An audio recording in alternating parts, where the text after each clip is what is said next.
4, 3, 2, 1. We are on air. YPG Unlocked. Because in the YPG, we got too much sauce. What's good? What's happening, YPG fam? You're connected with us on one more YPG Unlocked. I'm not riding solo, as you know. I'm riding here with my beloved wife.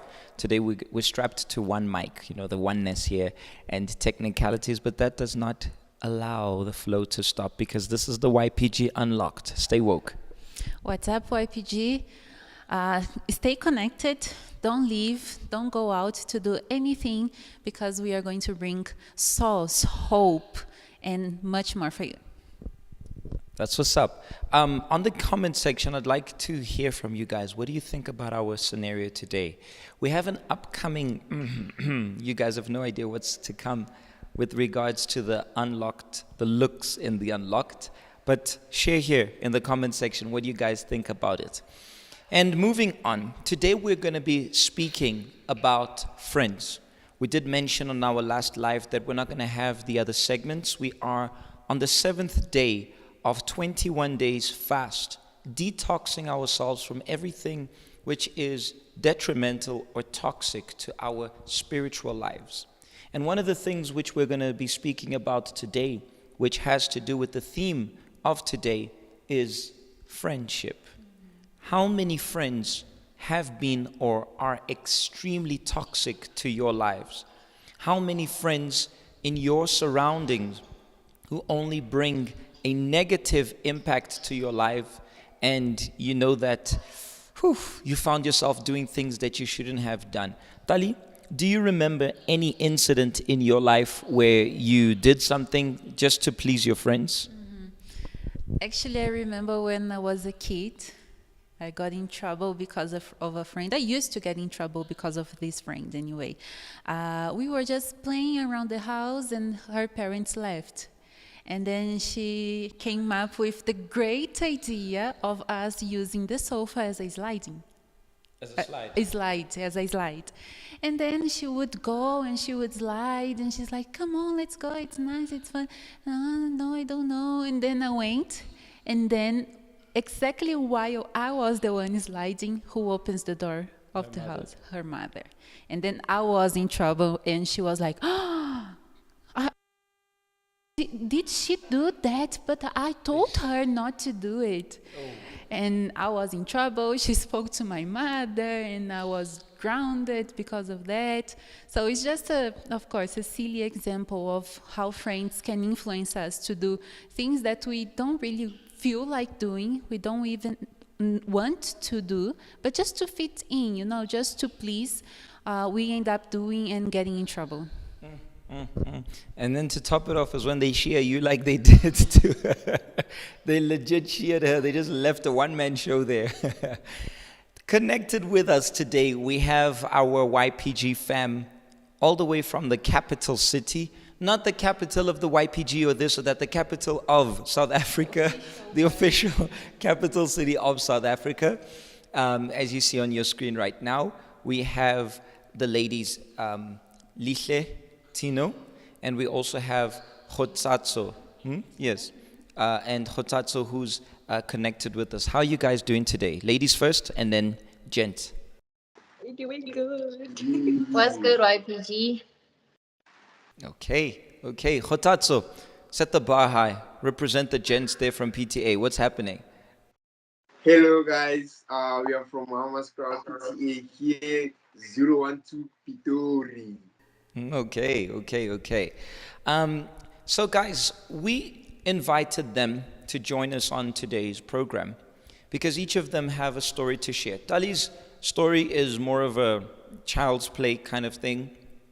But what happens when we take it up a notch, when we take it up on a larger scale, when we take it to the life of a teenager, when we take it to the life of someone who now makes or takes decisions in his or in her life which can be detrimental to his life or to her life, to their future respectively. When we were kids, we would make decisions. How bad can it be if you're sliding on a sofa? How bad can that be? It's a sofa. If it breaks, okay, but it's a sofa. It's not the end of the world. But what about when that decision leads you to change the course of your life, leads you to change your personality, leads you to take which are detrimental to your life and to your future? And that's exactly what our team is going to discuss with us today. Starting with you, Lihle, do you have any incident in your life that you remember in which a friend of yours influenced you to do something and you found yourself in trouble and you regretted it after? Yes, Pastor, I do. For me, it was a thing of they set a benchmark for things that were okay to do. So, in as much as at home I had been brought up in a certain manner, but it was from the influence that they had outside that things would be okay for me. I'll start off with, for example, drinking alcohol. The first time my friend mentioned that she had drunk alcohol, at first I was a bit shook. I was surprised. But as time went by, for me, it became a thing of, okay, it's actually okay for you to do this. And it went to the extreme of even with as far as fornicating.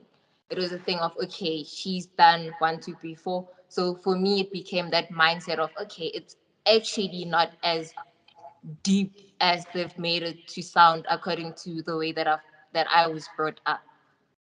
So you can we can agree rather that you were brought up with a certain standard, but you contradicted every belief you had simply to follow through with the influence of your friends. Okay. And how did that make you feel, like internally? How was your behavior and so forth? PJ, it generated basically the feeling of seeking validation and fulfillment from others. So it became a thing of now my everything that I would do, the benchmark would be society as a whole. So I was on a constant thing to seek validation, even to a point of with first year. I'm already on the first day of school. I had made it a point to get a lot of friends already. For example, we had orientation week, and when it comes to orientation, it's a whole week and there's a whole schedule. So the Wednesday, okay,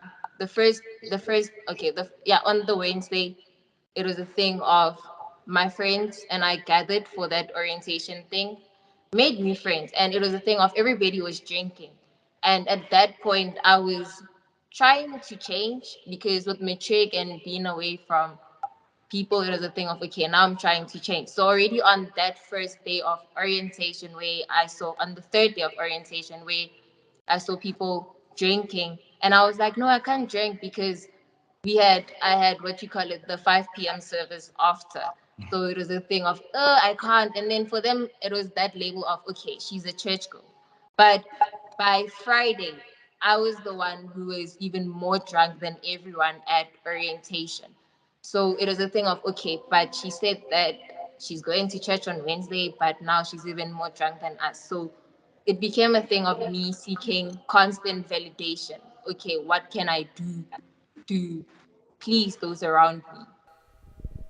Okay, let's move on to Tina. What about you? What can you share regarding the influence of your then friends?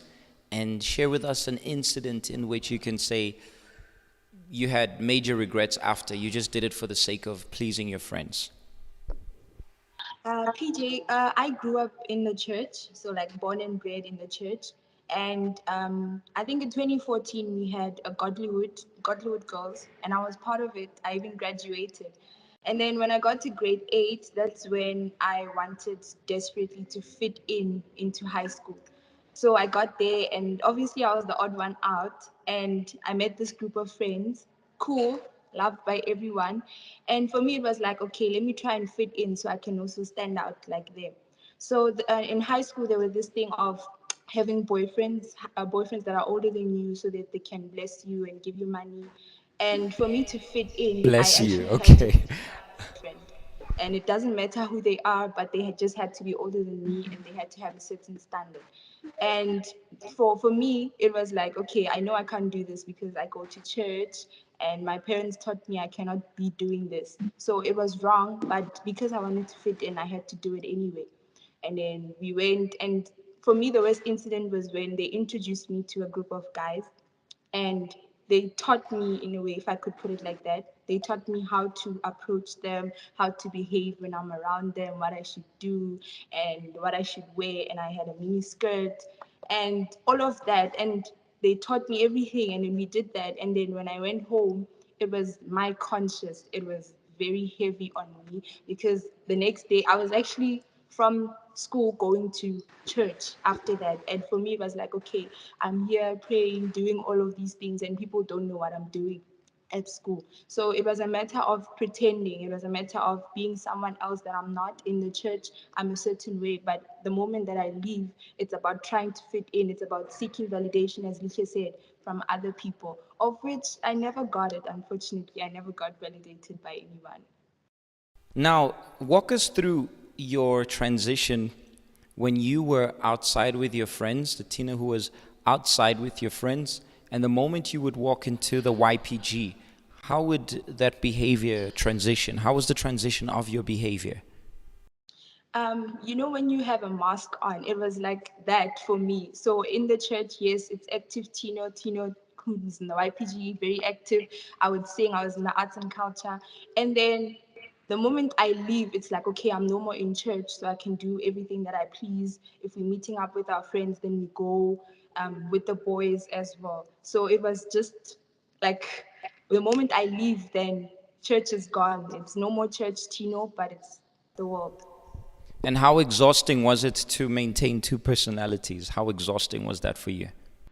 Basically, basically, it was maintaining two personalities, because another thing is that they didn't know that I went to church. I would always be like, oh, I'm going somewhere, I have to go somewhere. And my mom would be like, you have to go to church today, I want to see you at church. And I never told them that I was going to church. I had to hide it, and it was difficult, honestly, because at some point my brother would be like, let's go to church. And I'd be like, no, we're not going to church, because I didn't want them to know. Oh, wow. Interesting, interesting. And you can just imagine how many are in the YPG with the kind of behavior Tina's talking about. Let's move on to Hotatso. Hotatso, tell us a little bit about your experiences now as a gent and moments in which your friends had the power to decide certain things in your life. Share the story with us. Okay, it started, I presume, last year, whereby I was doing my second year, third year, third at varsity. So my friend has started his first year varsity. So we had an agreement, we have a deal, we have a plan about our year, whereby how we're going to spend our year. We're going to go wild. We're going to have as much gas as we can, and then go out and enjoy and drink as much as possible. So I had to please my friend because he was on another varsity. I was on another varsity. So what I did at my rest, I could have different kind of girls because each and every floor, I will ensure that I have a girl there. So it's where I had a lot of girls, and then I met this girl, and then we started drinking, and then we kind of almost slept because I before we slept I found out that she's pregnant, even her without her telling me. So I went through her phone, and then I found this guy, and then she was holding her stomach, and I presume, well, okay, this lady's pregnant. So and then I was scared, or how could I go to sleep with this girl while he's pregnant? He could infect me with serious diseases. So it's when I realized, oh no, this thing that I'm doing, it's wrong, because I'll end up getting sick if I continue like this. So even though people, they will never tell you what their intention in your life. So I had this much girls, but then I didn't have pleasure because I wanted to please my friends. If I call him or my guy, I have this lady in my room, and then I could video and call him, and then show him the lady that I got, and then I could go to different ladies as much as I can. So that's when how my friends influenced me the whole year, and then I ended up failing my year, and then that's why I'm repeating this time. Also, you ended up failing because of because of the influences of your friends. Yes. So we planned on how we're going to spend our day. He was doing the very same thing at his varsity. I was doing my thing, so we could communicate on how we are rolling with different girls, and how is it going all about, and then we could brag all about it, how we're going to sleep with them in different areas. So that's how they got influenced me, and the whole plan was going to go wild and enjoy as much as possible. You enjoyed you enjoyed as much as possible up until the moment you realized that you had failed. I can just imagine how much the enjoyment died out the moment you realized you had failed. Now, an interesting thing is that you do so much to please someone else, but you reach a point in which you are not pleased with what you did. You do something, people look at it, people are like wowed by what you did, but you yourself, you're so disappointed at what you did. It's such a temporary thing. And what they are saying, what you said, and what I can say about my life. For example, I experimented with drugs, I experimented with alcohol, and it's not something that just you wake up one day with that curiosity to try it out. It is something which takes place because of an influence, because you hear people talking about it, because people are influencing you to it. I remember the first time someone offered me a cigarette. I was like, no ways, not gonna happen. I remember the first time someone gave me alcohol. I literally put it in my mouth and I spat it out. I'm like, no ways, I can't. But with time, the same people who influenced me to drink were the people who eventually got me to drink. I rejected it the first time, but the influence, because obviously I was always with the same friends, the influence, I was always with them. So you become a product of your surrounding. You become a product of those who you are around with. If you are, for example, with criminals, it's only natural that your life, or at least your mindset, will be like that of a criminal. If you're chilling with an addict, your mind will be like an addict, always needing that fix. If you are chilling with a negative person, someone who is negative, someone who is suicidal, someone who is depressed, naturally that will influence you in the way you behave, in the way you think, in the way you see yourself. That person's negative about his looks. I believe until today, but I remember back in high school, the emos would always chill together. They will always be together, sharing deep rock music, heavy metal music together. They would all wear black on Civi's Day. They would all be together. They would always have this wild kind of stuff. They would slit their wrists because that was their surrounding. Perhaps there was one who entered that group and he wasn't much into it, but because everybody else was doing it, the influence. And maybe he felt accepted in that group, like he didn't like, but because he did something that pleased the other, then he thought, no, I think here is my place, because if I do this, I'll fit in.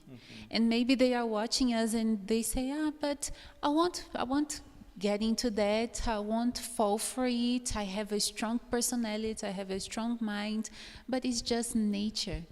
Where you are, the influence you have, you are going to end up having that. How many children, they get the anger because the parents are always fighting. Yeah. So it's something involuntary. Yeah. It's not something that you notice that you are being influenced. It's something that you have to stop and think, wait, but if I was alone, I wouldn't be that. If my friends didn't tell me to do that, I wouldn't do it. So there is that old saying, tell me who you walk, and tell me who your friends are, and I'll tell you who you are. Exactly. So who your friends are, that's you as well. So who you get involved with, it's who you are. And there is no way, as we said, it's just natural. We live together and we end up getting things from one another. It's the influence, even the one that you don't even perceive. Yes, that's so true. And one thing you might not be able to choose is what traits from that person you can acquire, but you can choose to choose who's going to be around you. You can't choose to have a friend or not. And unfortunately, we live in a time and age in which young people, I'm sure Khotatso and the ladies can agree with me, that we live in a time and age in which nobody wants to be alone. Nobody wants to be a loner. No one wants to say, oh, I don't have friends. Everybody wants to have a friend. Everybody wants to have someone to turn back to and say, I've got a friend. That's my crew. Those are my friends. Those are the people who I'm always with. And unfortunately with that, a person would rather have a group of bad friends than actually be a loner. Because as a loner, nobody influences you. You influence yourself. But they would much rather have bad influences of friends than have no influence at all. But now going back to the story, I'll go in the same order. Lihle, how did you, in the YPG, turn your life around, and tell us a little bit about who influences you today? Okay.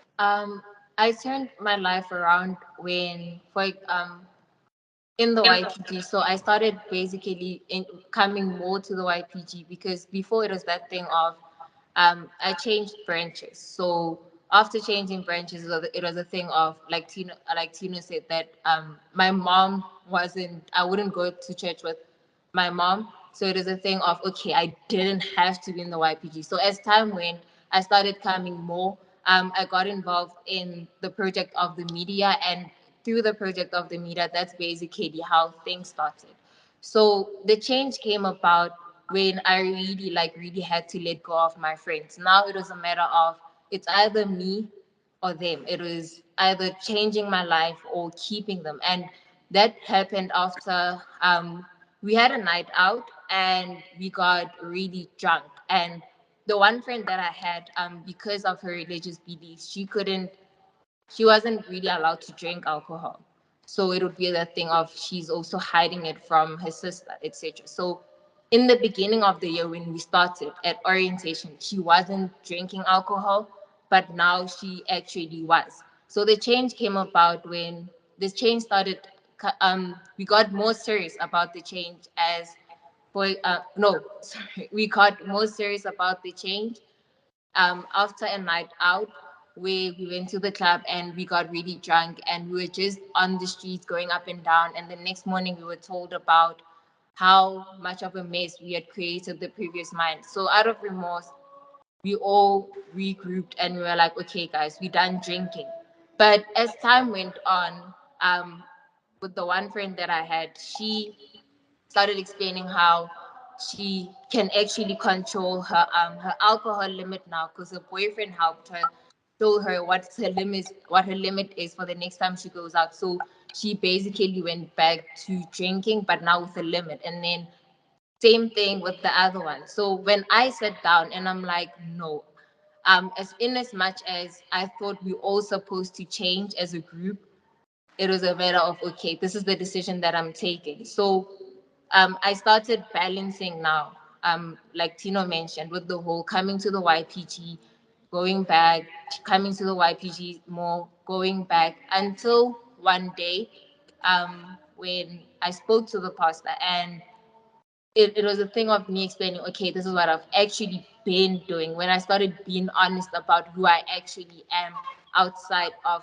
the YPG, then that same Sunday where I'd spoken to the pastor, that previous Saturday, that Saturday, so it was I spoke to him during the week, and then Saturday came, we had a sports tournament, and then after having a sports tournament, it was late, and everybody was coming back to the church, and I'm like, okay, no, guys, you guys need to drop me off at the taxis because I'm thinking me and my friends have a sleepover because we are all trying to change our lives with the whole alcohol thing. So I arrived late. I was the last one to arrive at the sleepover, and I'm thinking, oh no, this is like we basically having a sleepover, nothing. We changing our lives. We're not going to the club. We're having a sleepover. So I arrived late, and I'm there at an entrance. Everybody from races know that you kind of have to sign in. So I'm there, busy signing in, and then I see them approaching, and I'm like, okay, what's going on? And they're like, no, we went to go buy alcohol. I'm like, okay, but I thought we were having a sleepover. I thought we're no longer drinking. So that evening we sat and they started drinking, they started smoking, and I was from the YPG and now was trying to change. So they offered me. So they offered me, Lisa, do you want? Nope. Lisa, do you want? Nope. Lisa, do you want? Nope. But by the end of the night, I was the one that had gotten up and went to the fridge to go fetch the alcohol because of I was tempted. So that morning, I woke up, cleaned the place, said bye to my then friend, and then after that, that was when, that was the minute that I took a decision to be like, okay, sorry, you know what, I'm giving even them up because for me it was always a thing of okay, I always held on to friends because for me I didn't see a reason to lose my friends because I was like, no, what could be wrong? They are nice. What's wrong with them? So this change came about basically once I took a decision. But the change, the official change came when I received the Holy Spirit, because with the Holy Spirit it wasn't that thing of now me still having to be scared of okay, but what if I surrender my life to God and I backslide? Because that is a fear that I had, because only the Holy Spirit can sustain that the covenant that we have with God. So it was a thing of okay, um that Sunday, that morning after the sleepover,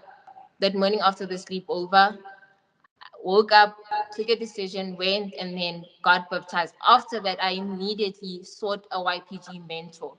And in a conversation with her, she was like to me, okay, it's time for me to stop listening to what everybody's idea of who God is. Yes, I've heard what the pastor says, the bishop says about who God is. I've heard what, even back at home, what everybody has to say about who God is. But it was time for me to find out who God is for myself.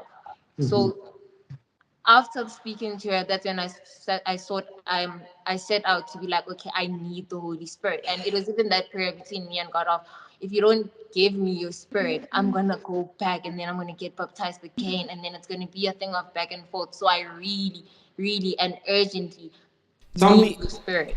tell me something. How did your friends react when you took this decision? When you were like, "I'm done." How did they react? How did you tell them, "I'm done with this," or did you just walk away from them? But what was their reaction? It started with little changes because one of the biggest problems I had were relationships. I always, like I said, seeking validation and fulfillment in a relationship. So I always found myself in relationships. So the first decision that I took was in regards with my love life. I said, okay, I'm done going on dates.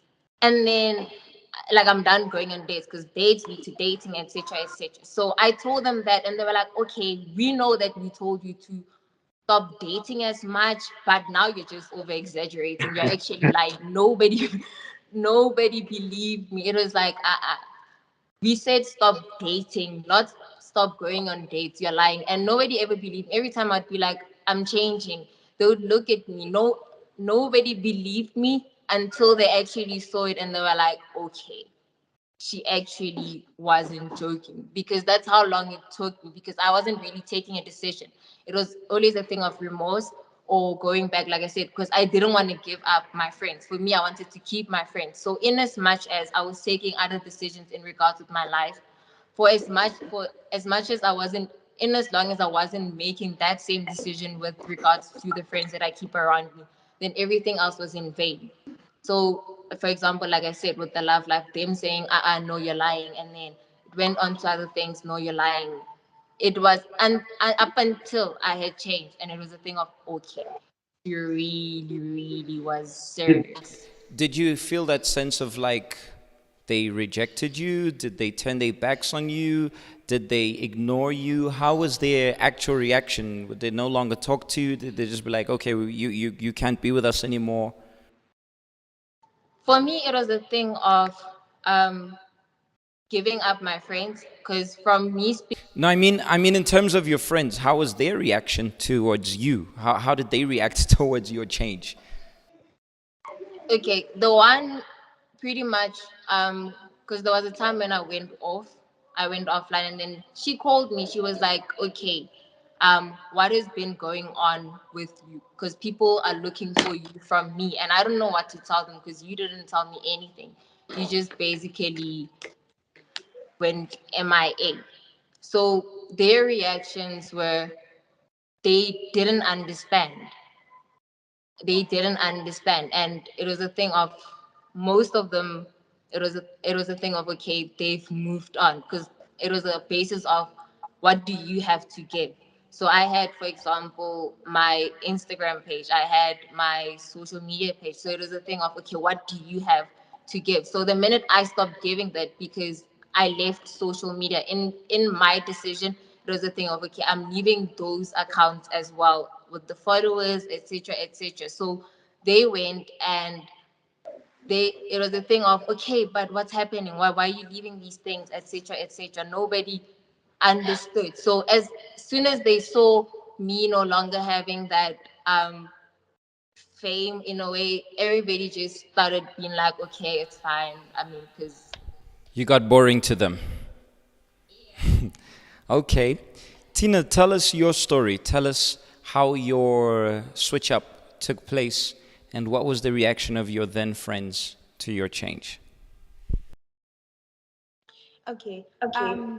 There's something that happened that made me like to really think about the things that I've done in the past, and it made me to change. So I went back home that year, and then there was a group of guys that I met, and I later heard that they actually planned to rape me, and it was a whole plan, and it was just waiting for an opportunity. So the moment I got tipped off about it, I had to go away, and for me it was like, how and when did I get to that point?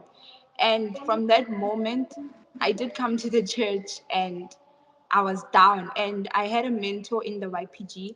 But for me, it was like she knows I'm okay because we grew up together. We were in the Godlywood Girls together, TFT together. We were everywhere together. And for me, it was like, okay, no, I don't have to tell her everything.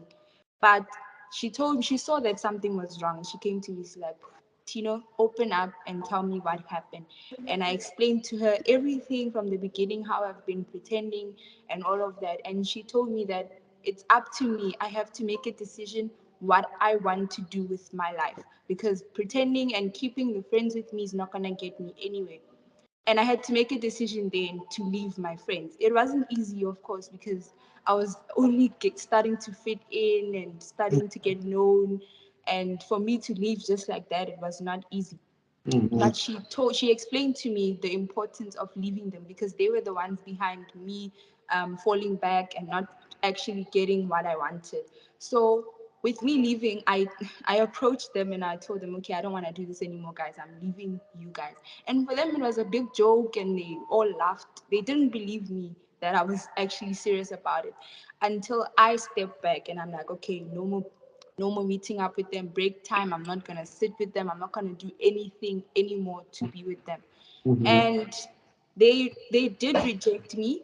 They stopped talking to me. They stopped even in class, like you can't they wouldn't ask me for anything. It was that whole thing of okay, you decided to leave us, so we are leaving you as well.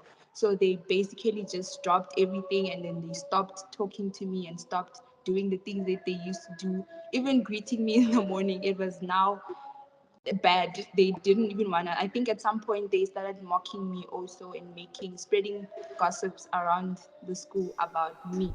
And But I had to. how did you react to now their rejection? Did you get depressed? Did you have suicidal thoughts? How did you react now that your own friends were rejecting you?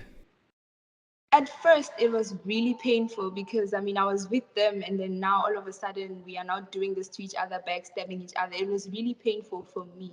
But I had honestly made up my mind, and I knew what I wanted to get, and I knew that it required for me to sacrifice our friendship with them. So it was painful at first, but with the help of my mentor explaining to me that it would happen, I eventually got over it. Did you break down? Did you have suicidal thoughts? Are you depressed because you don't have your friends anymore? No, no, not anymore. Are you sure? I'm sure. I'm really sure. And Hotatso, summarizing your story in a few words, how did you turn things around? Who is Hotatso today? Okay, I turn things around. The most important thing that I did, I isolated myself slowly but surely to them, they even started to realize that this guy is distancing himself from us. What is it happening? And then they could speak among themselves. They could say, "Did you notice that Kotado is different now?" And the other one could say, "Yeah, I saw him. He's too serious about life nowadays." And then just to see, okay, these guys, they realize that I'm changing. And then I told them, guys, I'm no longer that person. If me and you gonna speak, let us speak about God or something else. And then if they could they know that I'm that kind of a person. I always give them advices. Whenever they call me, they could say, "Okay, what do you see this? What do you see there?" And then the most thing that made me turn everything around is this event that happened whereby uh, I was planning to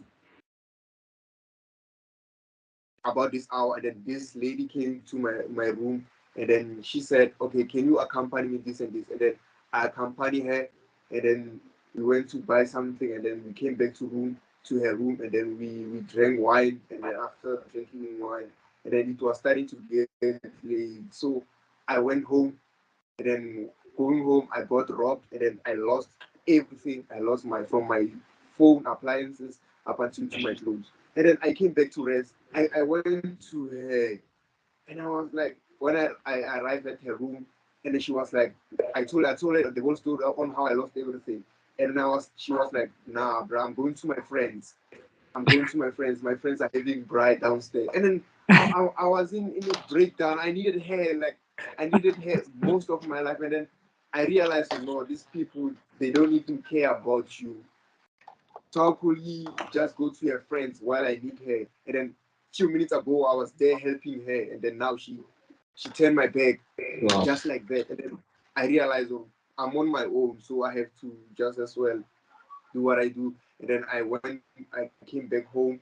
I attended YPG Hangouts there. I saw young people with big vision, and then how excited they are in their place with God, on how happy they are without even getting influenced by friends. So that's when I started to see, no, I want this for myself. I want to be me. I want to be free from all the influences that my friends are having in me.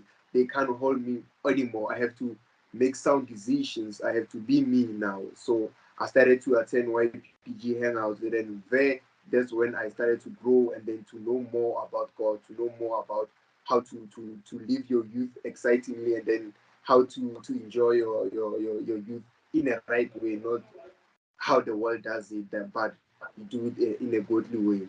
So, and then I started to be serious, and then they noticed, they even speak among themselves, "Oh, this guy is too serious about life nowadays." That's how they view me, and then I I'm not ashamed about it.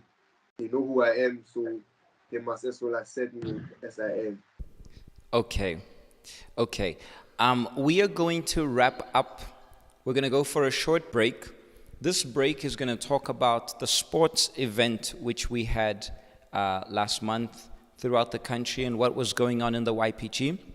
We're going to have this short break, and we're going to be right back. I have one more question I'm going to ask them.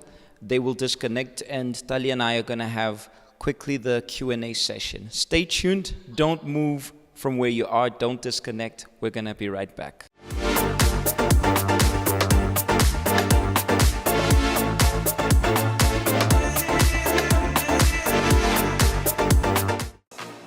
Word on the street is that the YPG sports tournament was lit. Why not see for yourself? Let's kick it off in Johannesburg.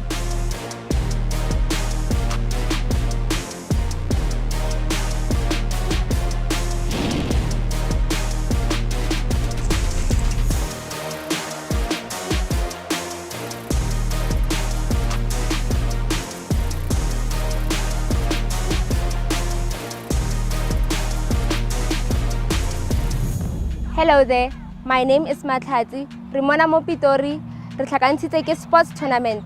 Stick with me because it's going to be an interesting one.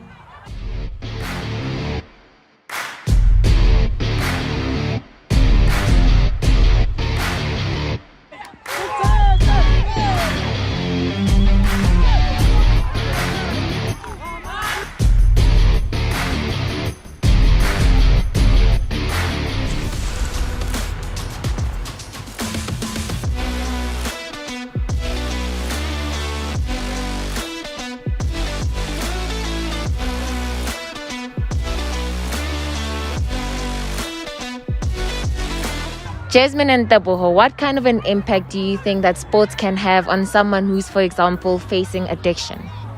Okay, first of all, we need to go to why does the person use addiction? But I'm just going to use one example. Someone could, for example, be addicted, be depressed. So as a result, the person has been pushed to addiction. So what I think is, instead of using the energy which you have towards a negative to things that would bring a negative impact to your life, I think use that same power to enable yourself in a positive way by joining sports, for example.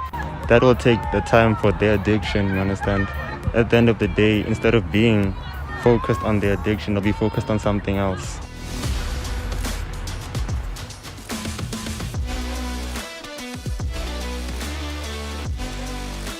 And Kabeja.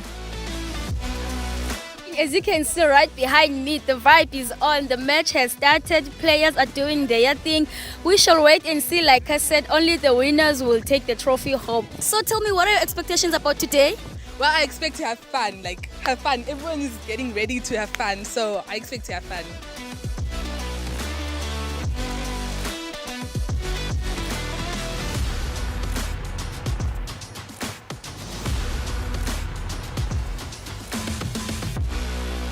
And right next to me, I have one of the participants in the chess game, and her name is Sifuxolo. Sifuxolo, I could see that you were enjoying the game, but I want to hear it from you. How did you find the game? I really enjoyed it, but it was really hectic as well. I could tell it was hectic, the way you were so focused. All right, thank you very much. Missed out? Don't worry, we got you. We'll be having a bigger, better tournament soon. Soccer, volleyball, netball, chess, and so much more. So watch this space and make sure you don't miss out.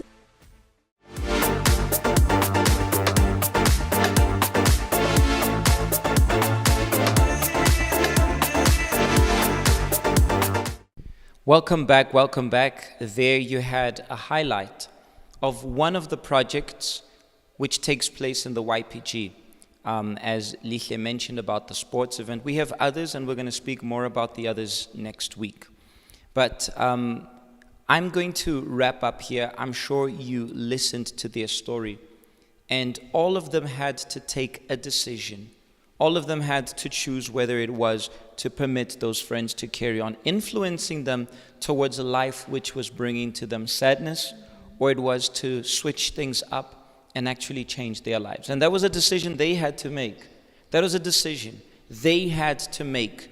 And at times we have to get to the pit until we realize that what we're doing is really going to get us in trouble. As was the case of Hotatso, who when he lost everything, he goes back to oh no, I'm going to my friend's house, really. And in the case of Tino, who was almost abused, when you get to the pit is when you actually realize who your true friend is. Your true friend is God. Your true friend is the only one who wants what's best for you. But sometimes we are easily misled by futile thoughts, by foolish thoughts and ideas which our friends bring to you. And here in the YPG, we're not offering friendship, but here in the YPG, we're offering a family who's willing to help you to change your life. Get in touch with us, be part of us. And look, people think that being a YPG is boring compared to being someone outside partying, clubbing, tatted up and having this and having that. You might think our lives are boring, but I promise you, we love our lives. We love our routine. We love being who we are. The happiness that we have, you will never understand until you're part of it. We don't need alcohol to have fun. We don't need the news. Right now we are disconnected from what's going on the outside. We're disconnected from the world outside, but we are at such peace. The peace which you might be popular, you might have this, you might have that. I could relate to a lot of things that Lihle was saying in her story because I had the same thing. Letting go of my friends was hell, and my friends were the one, and I had that influence.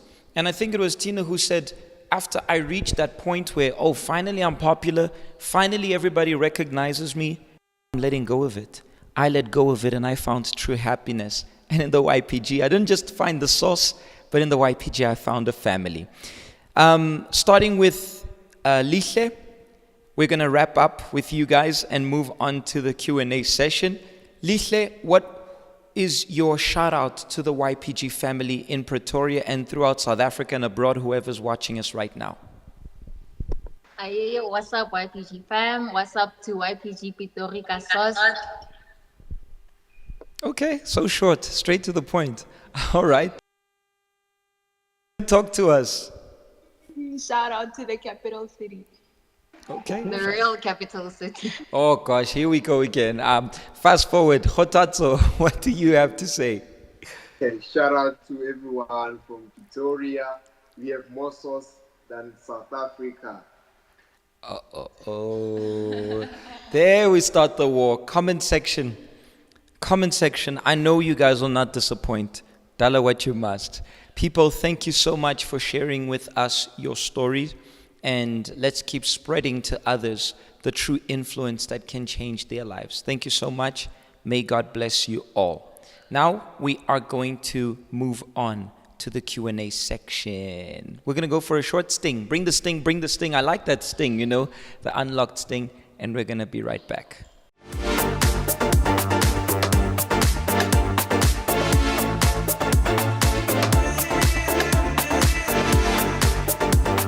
Welcome back, YPG fam.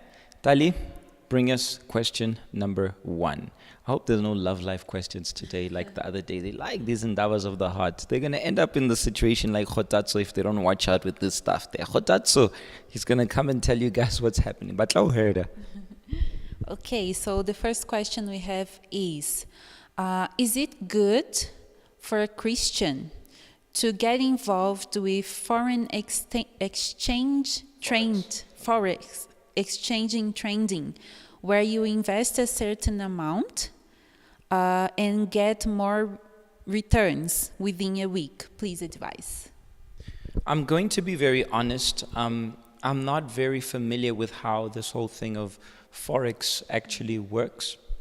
All I'm going to say is I have heard that there is a lot of scam. I was speaking to, if I'm not mistaken, she's an economist or some very, very, very deep of these economy things. We were at Wits University and she was explaining about it, and I actually asked her, but I'm not very familiar with it. However, I do know that there is a lot of scam behind it. There are a lot of scam, not behind the whole forex thing, but there are a lot of people who use forex in order to scam others.